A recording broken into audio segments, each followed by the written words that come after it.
You're watching PowerNation. Today on Carcass, we had a few performance accessories to our Overlander to get the best out of our 4Runner.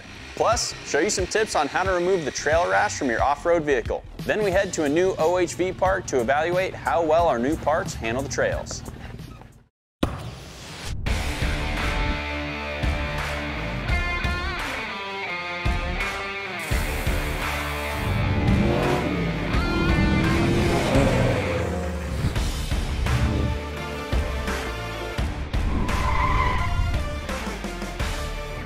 What's up, everybody? Welcome to Carcass. Jeremy and I are almost done with our Toyota 4Runner Overlander project, and if you haven't seen what we've done so far, here's the rundown. To get started, we began with the 2016 Toyota 4Runner. Underneath, we removed all the original suspension and put in a 2.5-inch lift kit. That included front coilovers, a set of upper control arms, and in the back, a longer set of springs and shocks. For the brakes, we got rid of the stock Toyota setup and went with a set of power stop drilled and slotted rotors front and the rear, plus we upgraded the pads. For wheels and tires, we went with 17-inch black Rhinos wrapped with General Grabber ATs. For the top and outside of our truck, we fabricated a front bumper with a hidden winch, a rear bumper with a spare tire carrier, and some rock sliders to protect the body. Then we finished it off with some off-road lights, replaced the stock roof rack with a bigger one to support the iCamper tent. And that brings us to where we are today. There are a couple of things that we want to do on the performance side of things before we go out and hit the trails. We're going to end up getting rid of this stock exhaust system because we're going to do an upgrade.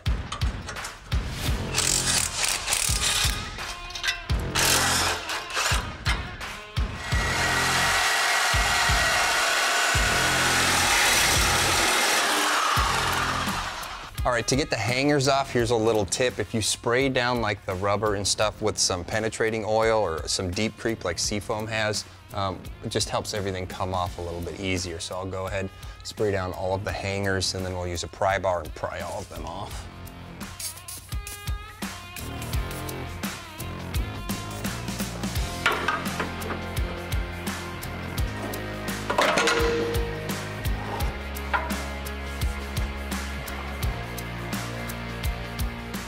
Now, as far as our new exhaust goes, we went with a Flowmaster kit. We got this one from Holley Performance, and it comes with their Flow FX muffler. This is a straight-through design, and it'll give us a nice, deep, mellow tone.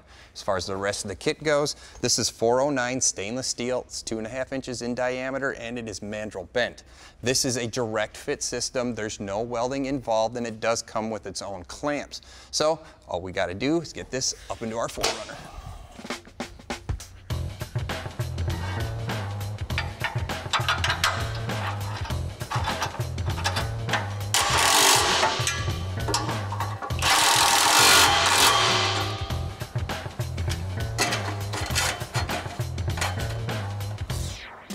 Okay, so we're going to move on to the next piece. I'm not going to tighten any of the clamps down. We'll save that for the very, very end. That way we can get this all kind of set into position before we tighten anything up. So, a couple more pieces here, and we'll be out the back.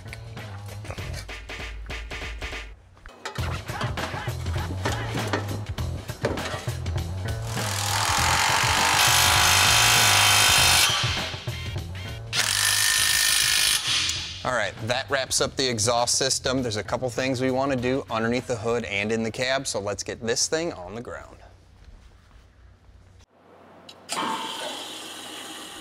With the exhaust wrapped up, we're going to move on to the front and install this air intake kit.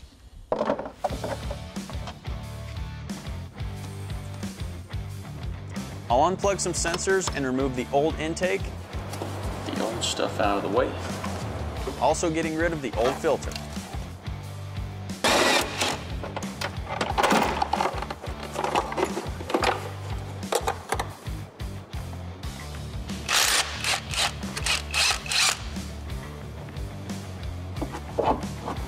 I'll be replacing it with an S&B intake kit that we got from Summit Racing, starting with the airbox. Then I'll drop in the filter, install the intake tube, and tighten down the clamps.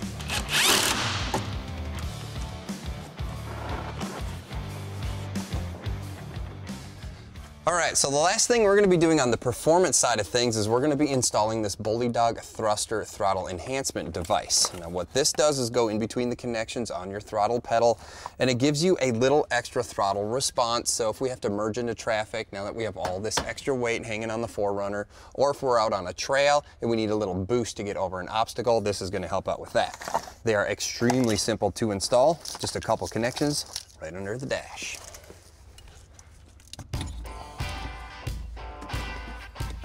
All right, so we just take this harness, we plug this in between the throttle pedal connection itself. It's pretty simple. Plug this in.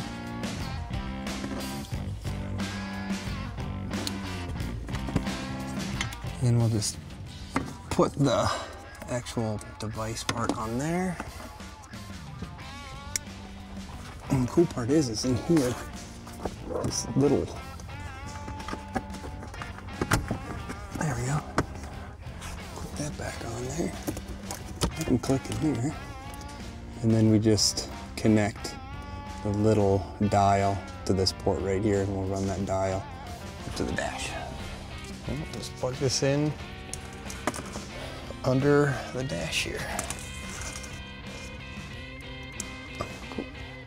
Now this little dial right here has got a bunch of different numbers on it from 0 all the way up to 100. That means you can dial in the amount of throttle response that you want. You can do this on the fly, so you can do it anytime. It's designed for off-road use. All of the connections are waterproof. We're gonna go ahead and stick this right down here, bottom of the dash. We're gonna call that a very simple install. Up next, we show you how to get rid of those pesky tree scratches from your off-road rig. All right, one of the last things we're gonna take care of before we head out onto the trails is we're gonna take care of some of the trail rash or scratches that are alongside of the 4Runner. Now, prior to Jimmy and I getting our hands on this thing, this was a support vehicle for our production crew. So they would use this to follow us around when we were out driving other things. Plus, when Jimmy and I took this thing out in its stock form, we kind of added to some of the scratches alongside of the 4Runner. Now, the biggest thing here is if you can feel them with your fingernail, you may not get those out. That might be something that you'll have to actually wet sand and do a little more work to. But for what we have on the side of the truck now, we really can't feel them. So we should be able to buff these out. What I'm gonna do to start here is actually just wipe the side of the door down. We'll work on the entire vehicle eventually. We'll get this all clean. We'll grab the buffer, a little bit of compound. We'll start cleaning all this up.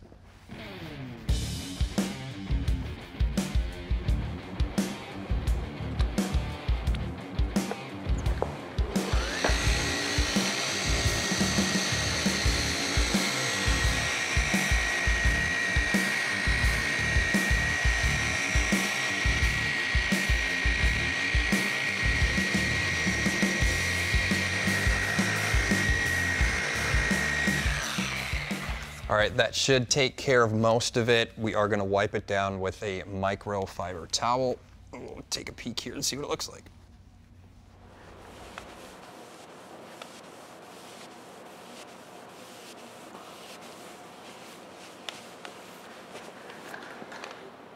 Okay, that took out all of the scratches on this part of the panel. Now what I'm using to do this is a dual action forced rotation polisher. What that means is I can actually put some pretty moderate pressure onto the back of the polisher in the panel here to help this thing cut. The product that we are using is Sonax's Ultimate Cut. This is their 6+3, which means that it's 6 on the cut side, but 3 on the polish side. Now we are gonna be doing another step, so that's just fine for now.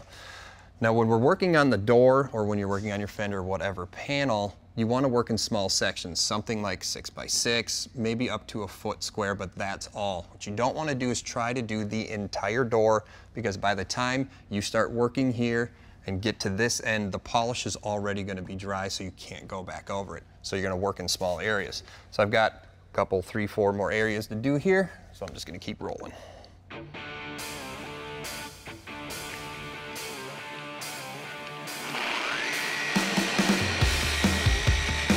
You don't have to use this exact polisher. Do your research, and you can pick up tools like this at your local parts store or online.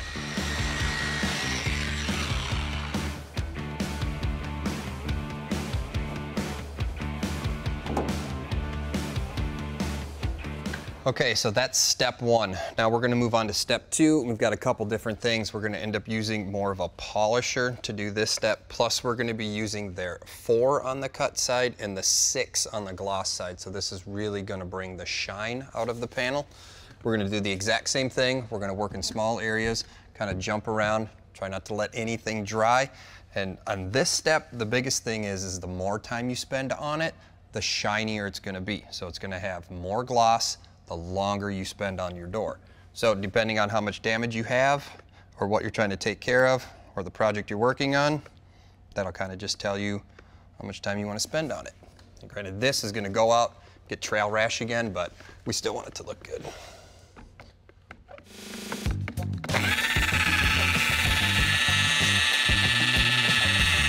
For this step, you want to use light pressure. You want to make sure you don't overheat the panel by working an area too much or by putting too much pressure on the back of the polisher.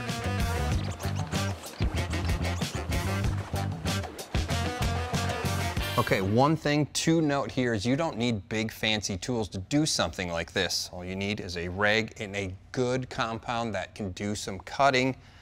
Put some of that compound on the rag, use good old-fashioned elbow grease. You can take care of these scratches that way too.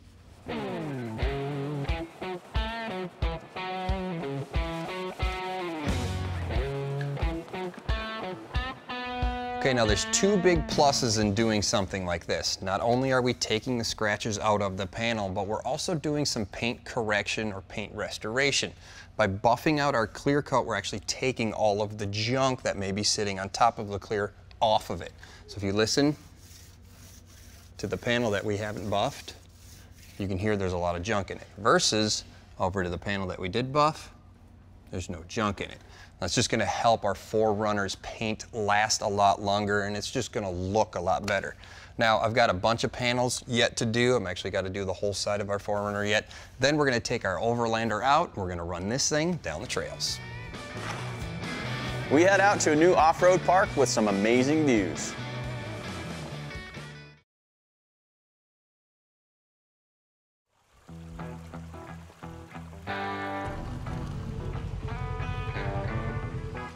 In the picturesque mountains of Grundy County lies a hidden gem for those who love the great outdoors and have a passion for off-roading.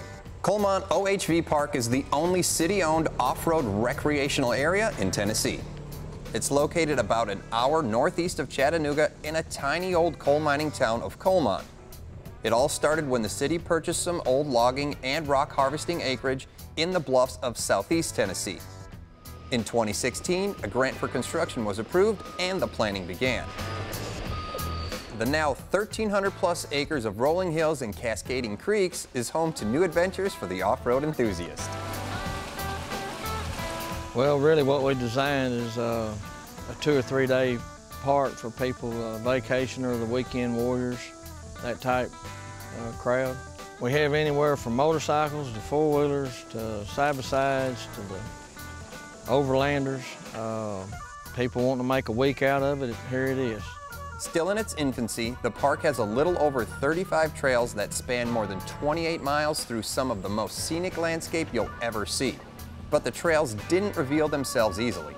A lot of walking, a lot of riding, and some stuff, when we lose the leaves, we've been able to find it, and it's just, we've had some places we went over 100 times and never noticed something, and then one day you stop and you go walking and bam, there it is. These are some old trails, some of the ones we put back into service, but it's been a work in progress. It's just, these overlooks are not that easy to find. Like I say, it's a lot of walking. The park's president, Wade Kozart, built the trail system mostly with volunteer help. Working on weekends, they would clean up old growth, clear down trees, and work on building new paths that would create a unique experience for all who visited. It's mountains. You're gonna have hills, rocks, creeks. I'm trying to make this to where a lot of people, it's not gonna be just an all-out moderate park, but we're trying to put a variety in to where it's for the ones that like a little adrenaline. We don't want it boring. Colemont OHV will have annual passes, but will cater to the weekend getaway crowd too, with amenities to fit all the park's patrons. We are going to have food vendors in here, We got bathhouse showers.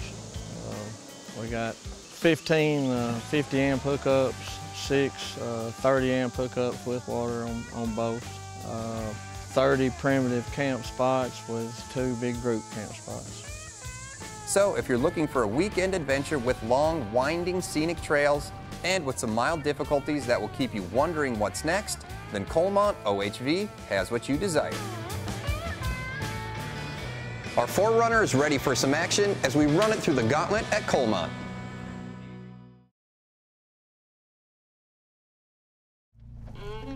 Hey guys, we're finally out here running some trails in our 4Runner, trying to get our bearings, give it a little bit of a test. And we're in Colemont, Tennessee at Colemont OHV. This is a great little park, got lots of trails, and we're just trying to have some fun. Right, so we're in our 2016 4Runner. We've got our lift kit from Icon, Summit Racing.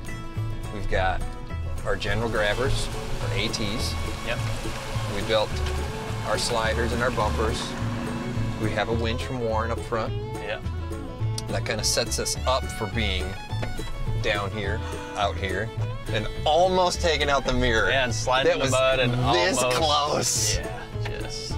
We've also got our rooftop tent and our rack and our lights and all of that fun stuff to make it a little more comfortable. But for the platform on the 4Runner itself, this is doing pretty darn good. Yeah, this is pretty much everything we could have done, I feel like. Yeah. Not a whole lot more that we need to do, really. No, and the big plus side to this is we drove this here. Yeah. Like this drove down the highway at 75 miles an hour. Yeah. Without a problem. We don't have these giant oversized tires. We don't have this underpowered setup. Like we are set up for driving to our destination, and that's kind of the whole point of overlanding. You know, you take everything you need with you, but you got to get it there somehow. Exactly. So the right setup gets you where you need to be. Don't have to deal with trailers and Yeah. A tow vehicle, a trailer, yeah. twice the fuel.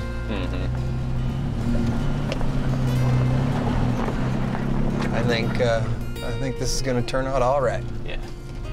That's a little tricky through some of these spots here. Dude, I'm just going to say it. I guarantee you, I'm going to have to buff this again when we get back. Oh, yeah. Yeah. And that's okay. I've seen a lot of branches do some dragging on the side. Yeah. Dude, that's kind of what it's all about, right? That is a severe right-hander, isn't it? Yep. That's 90 degrees. Yeah. Good thing we're in a super short Wheelbase, yeah. 4Runner. Yeah, you got this. Oh, it's a little muddy down here. You got some good brakes. Oh yeah, we're doing a little, yep. Just a little slip and slide there. Good brakes, but the tires yeah. don't like the mud, so at least this kind of mud. This is just like and straight downhill stuff, right? Yeah. Yeah, there's a good rock there. You might have to use your slider here. Oh, you got around it. I was hoping I'd hear this. Oh, there was something though. Something there. Dude, that's a little creek crossing. Look at this. Yeah. Dude, we are low. This is like dinosaur stuff. Ooh. There you go. There you go. That's what it's for, I guess. Yeah, you got it. That's how you do that. All right. When we head out on the trails, there are certain things that we do bring with us. Definitely bring a tool bag. You bring a couple extra fluids. You bring a way to air up and air down your tires. But there is one thing that we do bring as well, and that's actually right here on our phone. It's called OnX Maps or OnX Off-Road. It's a great tool you guys can take with you when you're headed out for an adventurous weekend or when you're hitting the trails. And it'll show you trail systems. It'll show you places to stop, stuff like national parks. Shows you even if you're driving to your destination where gas stations are, places where you can camp, places where you can find stuff. And then when you're out on the trails or OHV systems, you can actually watch the map where you are on your phone. And one of the coolest parts about that is a lot of these trail systems, they're deep down in the woods like we are now. So I have no cell service, you know, especially in places like this. We've never been here before, so we don't really know where we're going, and we're really in the thick of it. what you can do is download the map to your phone prior to leaving. So that way when you're out here, you can pull up the map and it uses GPS to tell you where you are. So that's an easy way for us to get back to civilization or back to the start. Again, since we haven't been out here before, even though we do have a trail guide, you know, if you guys are going out by yourself, this is a great tool to have.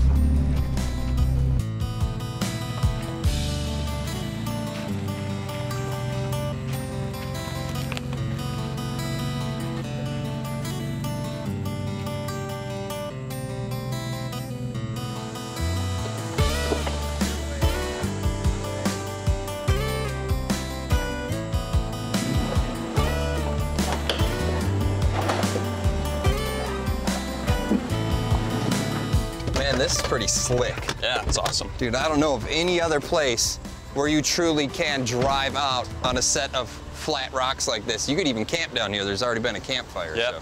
We've had an awesome day out here at Colemont, and our 4Runner did a much better job than we thought it would. But we do have a few more hours of daylight, so we're gonna hit a few more trails before we call it a day. Yeah, we'll see you guys later. I'm gonna try to maybe beat some of the rain that might come rolling in here shortly. If you like anything you've seen on today's show, go to PowerNation TV.